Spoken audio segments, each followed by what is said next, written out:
नमस्कार दोस्तों, उत्मांश आईएएस में आपका बहुत बहुत स्वागत है। दोस्तों, मैं एके महेश्वरी। मैं सीरीज द्वितीय विश्व युद्ध का चला रहा हूँ, जिसमें से पार्ट A3 है।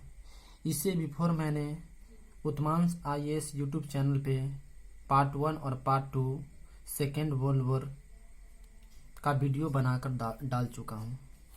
दोस्त, यह हिटलर की कहानी पार्ट 3 द्वितीय विश्व युद्ध की सीरीज चल रही है, जो यह पार्ट 3 है।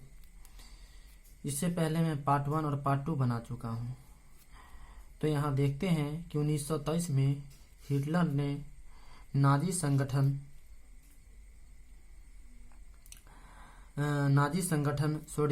1923 में हिटलर ने रनिंग सरकार को उखाड़ फेंकने का प्रण लिया था।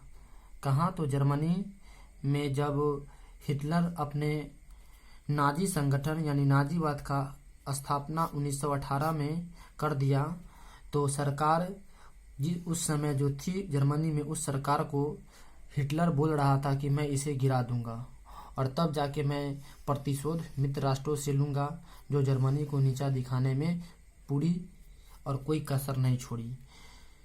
हिटलर को लगा मैं अपने सत्ता पर मजबूत हूँ। सत्ता पर मीन्स नाजी संगठन जो बनाया था, उसे लग रहा था कि मैं यहाँ पर अच्छी तरह से अपना कंट्रीब्यूट दे सकता हूँ और मुझे बैक सपोर्ट है, मुझे बैक सपोर्ट मिल रहा है। यह कौन सोच रहा है? हिटलर सोच रहा है। नाजी संगठन बनाया तो नाजी संगठन में लोग जुटने लगे। कौन बनाया दोस्तों? तो हिटलर बनाया। तब हिटलर ने सोचा जो रनिंग सत्ता है उसे मैं उखाड़ फेंकने को ठान लिया। कौन ठान लिया? तो हिटलर ठान लिया कि जब वह नाजी पार्टी बनाया 1918 में, तो वह सोचने लगा कि मुझे जनता का बैक सपोर्ट मिल रहा है और जब तक मैं रनिंग सत्ता को, मतलब उस समय की रिसेंटली गवर्नमेंट को जब तक मैं गिरा नहीं दूं, तब तक मैं मित्र राष्ट्रों से प्रतिशोध नहीं ले सकता हूं, क्योंकि मैंने फर्स्ट वर्ल्ड वॉर में अपना योगदान दिया था। मैं प्रत्यक्ष रूप से, साक्षात्कार रूप से मैंने देखा, तो मैं उस चित्र को जानता हूं। बट अभी की जो सरकार है वह नहीं जान सकती है। तो इसलिए उन्होंने सत्ता को गिराने की कोशिश की, मगर वह सत्ता को उखाड़ फेंकने में असफल रहा। कौन मेरे दोस्त? तो हिटलर। उसे लैडसबर्ग जेल में डाल दिया गया। दोस्तों, किसे? तो हिटलर को। हिटलर ने अपने साथी रुडोल्फ हंस को साथ में लेकर गया। दोस्तों, आपसे पूछेगा हिटलर को किस जेल में डाल दिया गया था? लैडसबर्ग। और इसी लैडसबर्ग में मीन कैम्प की रचना किसके द्वारा? तो रुडोल्फ हंस के हाथों के द्वारा करवाया गया था। हिटलर गाना गया था और उसको कॉपी के पन्नों पर उकेरा था रुडोल्फ हंस। लैडसबर्ग में हिटलर ने अपनी जिंदगी गा दिया। यहाँ पर दोस्त मैं आपको बताया, अपनी जिंदगी गा दिया। इसका यही मतलब हुआ कि हिटलर का जन्म से लेकर और जब तक वह जेल में रहा तब तक की उसकी लाइफ स्टोरी क्या थी, जीवन में क्या एक्सपेंड हो चुकी थी, सभी बात उन्होंने उस जेल में गाया और रुडोल्फ हंस ने उसे पन्नों पर उकेर दिया और यही बन गया मेरे दोस्तों मीन कैम्प। और वही एक किताब के रूप में मशहूर हुआ और वही बना मेरे दोस्तों मीन कैम्प, मेरा संघर्ष। तो दोस्तों, आपको इन्फॉर्मेशन हो गया होगा मीन कैम्प किस तरह से क्रिएशन में आया। मीन कैम्प की भाषा जर्मन भाषा थी, लेकिन दोस्तों आपको मैं बता दूं कि जर्मन के कौन सी भाषा थी? तो जर्मन एथोइक, जर्मन लार्क, जर्मन पोर्सो, जर्मन इक। दोस्त आपको जवाब मिलेगा जर्मन एथोइक भाषा में मीन कैंप लिखा गया था। जर्मनी की यह भाषा थी, लेकिन इस भाषा में न लिखकर जर्मन एथोइक भाषा में लिखा गया। और यह मीन कैंप में पेजों की संख्या जो थी 720।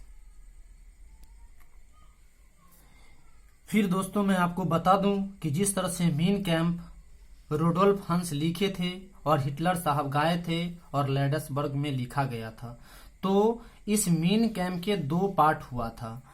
मीन कैंप के 2 पार्ट, एक पार्ट फर्स्ट पार्ट जो 1925 में लिखी गई थी। दोस्त आप यहाँ पर ये मत समझिए कि 2 पार्ट हुआ था, पहला पार्ट का क्या नाम है। दोस्तों मैं आपको बता दूं पहला पार्ट का नाम नहीं है। 1925 में इस मीन कैंप को एक बार लिखा गया और फिर इसे 1926 में एक बार लिखा गया। 1925 और 1926 में मीन कैंप पब्लिकेशन हुआ। और दोस्त जैसे कि मैंने बैक पृष्ठ में बताया, मीन कैंप में टोटली जो पेजों की संख्या है 720 है। तो यह सेकेंड पार्ट 1926 और फर्स्ट पार्ट 1925। दोस्त यही मीन कैंप आगे चलकर आपको प्रथम विश्व युद्ध में बहुत मजेदार स्टोरी के रूप में काम करेगा मेरे दोस्तों। आप इसे सिर्फ देखते जाइए। मीन कैंप को पब्लिकेशन जो या प्रिंट किया, उस पब्लिकेशन का नाम था, मीन्स मीन कैंप जो बुक था, इस बुक को लिखने वाला पब्लिश करने वाला पब्लिकेशन कौन था? तो वह पब्लिकेशन का नाम था सह बर्लेग पब्लिकेशन। दोस्तों आपसे क्वेश्चन पूछेगा हिटलर द्वारा रचित मीन कैंप के पब्लिकेशन कौन थे? तो वह सहबर्लेग पब्लिकेशन था। सहबर्लेग पब्लिकेशन के अध्यक्ष उस समय इसके नेतृत्व में ही मीन कैंप को छापा गया था। दोस्तों आपको ध्यान में होनी चाहिए वह अध्यक्ष कौन था?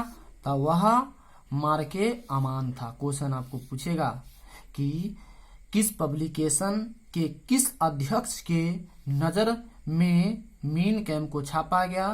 तो मार्के अमान नामक पब्लिकेशन के जो वहां पर अध्यक्ष थे, मेंबर थे। मार्के अमान ने, दोस्त यहाँ पर अमान नहीं होगा, अमान, मार्के अमान ने ही फाइनल किया कि मीन कैंप जर्मन एथोइक भाषा में है।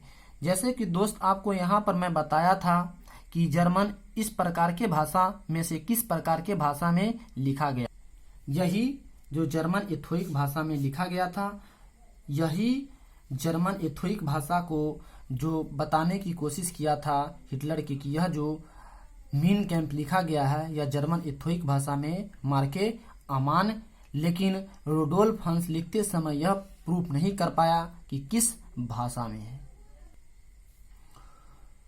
रोडोल्फ हंस ने जिक्र नहीं किया कि यह किस भाषा में है।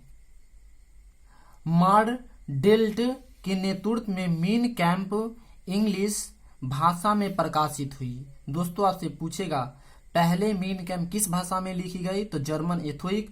उसके बाद पूरे जर्मन वासियों के पास यह चर्चा जाए कि हिटलर के जिंदगी में इस तरह की घटना घटी है, तो जर्मन एथोइक भाषा पढ़ने में लोग वहां पर असमर्थ थे, इसीलिए वह इंग्लिश में छापा गया। और इंग्लिश में जैसे छापा, लोग अपने अपने लोकेलिटी के अनुसार उसे ट्रांसलेट कर लिया और पढ़ना चालू कर दिया। यह इंग्लिश में कौन किया था? तो मार्डेल्ट। ध्यान रखिएगा 1933 से 1939 के बीच में यह छपना चालू हुआ। यह विद्रोह का कारण बना।